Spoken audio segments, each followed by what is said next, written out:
Hello बच्चों। नमस्कार। कैसे हैं आप सब लोग? उम्मीद है शानदार, जिंदाबाद, जबरदस्त होंगे। मैं अंकित भाटी, रोजगार विद अंकित चैनल पर आप सभी का स्वागत करता हूं। और आरपीएफ वाले जो बच्चे हैं वो बिल्कुल अब अपने उस मोड़ पर आ पहुंचे हैं कि जहां से सिर्फ और सिर्फ एग्जाम दिखाई देता है। और अब एग्जाम जब दिखाई देता है तो यहाँ भी दो पहलू हैं। या तो आप बिल्कुल नॉर्मल हो गए, या फिर आपको थोड़ी मोड़ी घबराहट हो रही होगी, या हो सकता है आपको बहुत ज्यादा घबराहट हो रही हो और ऐसा लग रहा हो कि मुझे कुछ नहीं आता है, मैं सब कुछ भूल गया हूँ या सब कुछ भूल गए हूँ। एक लंबी तैयारी के दौरान भी ऐसा होता है। जब आप बहुत अच्छी तैयारी कर लेते हैं तब भी ऐसा होता है कि आपको कुछ नहीं आता है, लास्ट टाइम पे ऐसे लगने लगता है। लेकिन जब चीज आपके सामने हो, जब क्वेश्चन आपके सामने हो, आप उस पर टूट पड़ेंगे। निश्चित तौर पर वो सारी चीजें आपको याद आ जाएंगी जो आपने प्रैक्टिस से हासिल की। तो इसलिए ऐसी घबराहट होना एक आम बात होती है कि आपको कुछ नहीं आता है। जिस दिन एडमिट कार्ड आएगा, जिस दिन एग्जाम स्टेटस आएंगे, जिस दिन एग्जाम डेट आएगी, उस दिन और थोड़ा सा ज्यादा डर लगेगा। तो ये पॉजिटिव साइन है, नेगेटिव नहीं है। जिनको कुछ नहीं हो रहा होता है वो दो तरह के बच्चे हैं। या तो उनको ये है कि भाई मेरे को निकले ना निकले कोई फर्क नहीं पड़ता। जिसने तैयारी नहीं की है ऐसा तो वही सोचता है। या कोई ऐसा है कि भाई मेरी कहीं और जॉब लग ही चुकी है, यहाँ आ जाएगा तो अच्छी बात है, नहीं तो कोई बात नहीं। जैसे यूपी पुलिस में हो, यूपी पुलिस वाले बच्चे इसको देने जाएं वो ये सोचें कि ठीक है यार, होगा तो हो जाएगा, नहीं तो यूपी पुलिस तो है ही। उस तरह की मानसिकता के कारण ये ऐसा हो सकता है कि भाई आपको इस एग्जाम से कोई फर्क ना पड़ रहा हो। पर ऐसे बच्चे भी ऐसा नहीं है कि वो एग्जाम नहीं निकाल सकते, वो भी निकाल सकते हैं। मान लीजिए कि इसका यूपी पुलिस में सिलेक्शन हो चुका है और वो जा रहा है बेधड़क होकर के कि जो होगा देखा जाएगा, होगा हो जाएगा, नहीं होगा तो नहीं होगा। उसके चांसेस बहुत बढ़ जाते हैं उस एग्जाम को निकालने के, क्योंकि वो तैयार तो पहले ही है। क्योंकि यूपी पुलिस में नंबर आया है तो जाहिर सी बात है पढ़ाई करके ही आया होगा। मैं यूपी पुलिस एक एग्जाम्पल ले रहा हूँ। पर अब यहाँ पर वो एग्जाम देगा तो एक थोड़ा खुले दिल से देगा, यानी खुले मन से देगा। पूरा दिमाग जब वो पूरी तरह से अपने दिमाग को यूज कर पाता है तो वो अपना 100% दे पाता है। और जब आप ओपन माइंडेड कहीं जाते हैं, बिना डर के कहीं जाते हैं, तो आप वो प्रदर्शन आपके अंदर से निकल के आता है जिसकी आपने भी कल्पना नहीं की थी। तो इसलिए कहते हैं कि डरो मत, डरो मत। पर डर होना स्वाभाविक है।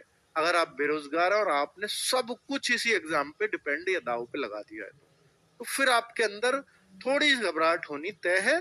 तो वो कोई ज्यादा दिक्कत वाली बात नहीं है। बस बात है कि आपने प्रैक्टिस कितनी करी है, उस बात से फर्क पड़ेगा, हमेशा पड़ेगा। ठीक है। तो अभी एक ही सवाल है बच्चों का कि रिवीजन कैसे करें। और बच्चा आरडब्ल्यूए का आपको पता है कि बेस्ट गिफ्ट क्या होता है। मैं जस्ट अभी उस पे आ रहा हूं। उससे पहले बता दूं कि एग्जाम स्टेटस और एडमिट कार्ड, ये बच्चों एग्जाम स्टेटस में आपको तीन चीजें मिलती हैं। एक तो शिफ्ट, एक आपको डेट, एक आपको सिटी। सिटी मिलेगा, सिटी में सेंटर का एड्रेस नहीं मिलेगा, वो एडमिट कार्ड पे मिलेगा। ये आपको मेरे ख्याल से कि आज तारीख है 18, हो सकता है आज भी आ जाए 19, 20, 10 दिन पहले आप मान सकते हैं। 10 दिन पहले, क्योंकि महीना 28 दिन का ही है, तो 10 दिन बैठते हैं 20 तारीख को। और 2 मार्च का आपका एग्जाम पहला। तो उससे पहले यानी 10 दिन पहले सभी बच्चों के, यानी 20 या 21 तारीख में सभी बच्चों के स्टेटस आ जाने चाहिए। तो भाई स्टेटस, एग्जाम स्टेटस, ये तीन चीजें आपको मिल जानी चाहिए और मिल जाएंगी। 19, हाँ 19 को भी मिल सकते हैं, कोई दिक्कत नहीं है, 19-20 में। ठीक है। तो ये आपको मिल जाएगा तो थोड़ा सा आप में कॉन्फिडेंस भी बढ़ेगा, थोड़ी घबराहट भी होगी, वो स्वाभाविक है, तैयारी की है तो ये सब आम आम बात है। और जो एडमिट कार्ड है वो आपको एग्जाम से जस्ट 3 या 4 दिन पहले मिलेगा। वो मैं बता ही चुका हूँ कि जिसका 20 तारीख को एग्जाम है उसको हो सकता है वो 16 को मिले जाकर, और जिसका 2 का एग्जाम है उसको हो जाएगा 27-28 तारीख को, फरवरी को आपको एडमिट कार्ड मिल जाए। ठीक है, क्लियर। एग्जाम का लेवल बच्चों, ये एग्जाम का जो लेवल है, क्योंकि देखो हम इसकी कंपैरिजन, देखो फ्यूचर कोई नहीं बता सकता, लेकिन इसका कंपैरिजन हम एसआई से कर सकते हैं।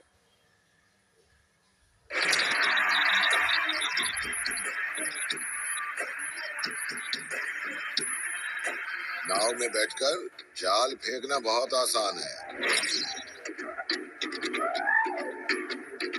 पानी में उतरेगा तो बड़ी मछलियां खा जाएंगी।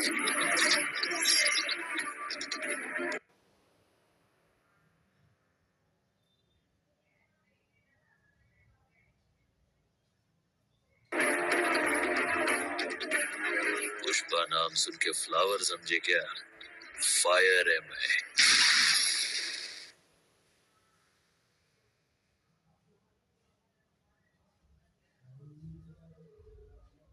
क्योंकि एसआई भी है वो आरपीएफ का ही है, और वहां हम वैकेंसीज भी देख सकते हैं कि वो 400 के आसपास 452 वैकेंसीज थी आसपास के, मैं पूरी लिख देता हूं। वो थी 452 वैकेंसीज, और ये है 4208 आपकी कांस्टेबल की। तो आप बताओ कि भाई देखिए, एक तो ये ग्रेजुएट लेवल था, दूसरा इसमें वैकेंसीज भी कम थी, फॉर्म भी ऐसा नहीं है कम थे, 15 लाख फॉर्म भी थे। तो जो इसमें लेवल आया होगा उससे आसान ही लेवल देखने को मिलेगा इसमें, इतना तो तय है। अब इसमें क्या मुश्किल आया था? इसमें जो मुश्किल बच्चों को लगी वो लगी जीएस।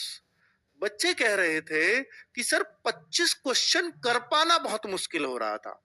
मतलब जीएस में 50 में से 25 क्वेश्चन भी कर पाना उनके लिए टफ टास्क बना। लेकिन चूंकि अभी तक उसका आंसर की नहीं आई है, और आंसर की नहीं आई है तो अभी बच्चों को एग्जैक्टली वो नहीं पता चला है कि मेरे कितने सही हैं। ठीक है, तो भाई जो मैथ्स है, मैथ्स में अर्थमेटिक ही आया था पूरा, और यहां भी अर्थमेटिक ही आएगा, लेकिन मेंसुरेशन रहेगी। तो बच्चों, अब ये क्वेश्चंस किस लेवल के आए, कैसे आए, वो पेपर तो अभी आपको देखने को नहीं मिला है, क्योंकि आंसर की तो अभी आई नहीं है।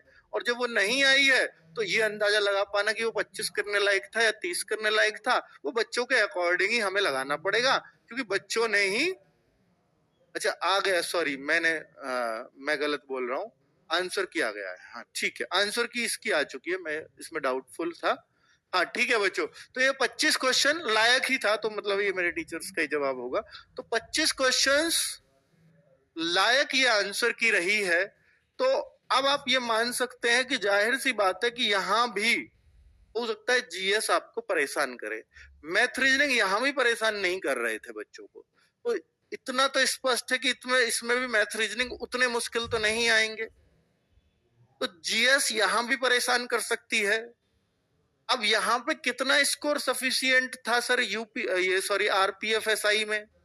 तो आरपीएफ एसआई के जब आप पेपर को देखते हैं तो 25 क्वेश्चन जीएस में अच्छे माने जा रहे हैं। तो अब आप ये देख पाते हैं कि भाई मैथ रीजनिंग में आप क्या मानोगे, 30-30 अच्छे में ही जाओगे, तो 30-30 60 और 25 85 90 भी अच्छा स्कोर माना गया।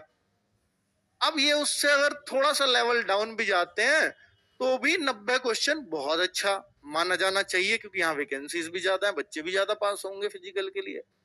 तो ऐसा भी हो सकता है कि आपका 90 क्वेश्चन सेफ जोन हो जाए।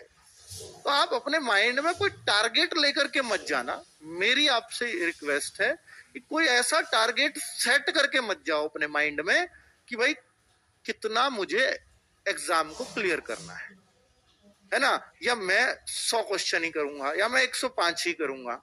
वो टारगेट ही मत सेट करो, क्योंकि यहाँ आपका नॉर्मलाइजेशन बहुत बड़ा रोल प्ले करेगा।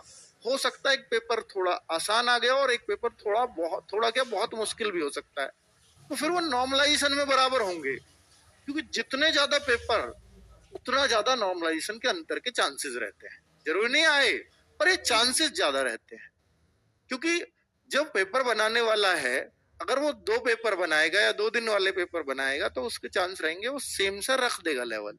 लेकिन जब उसको पेपर ही 20 दिन मान लो चले और उसमें उसको 40-45 पेपर बनाने पड़े, अब वो 40-45 जब पेपर बनाएगा तो जाहिर सी बात है कि वो भी समान लेवल रख पाए, इस बात की गारंटी नहीं है।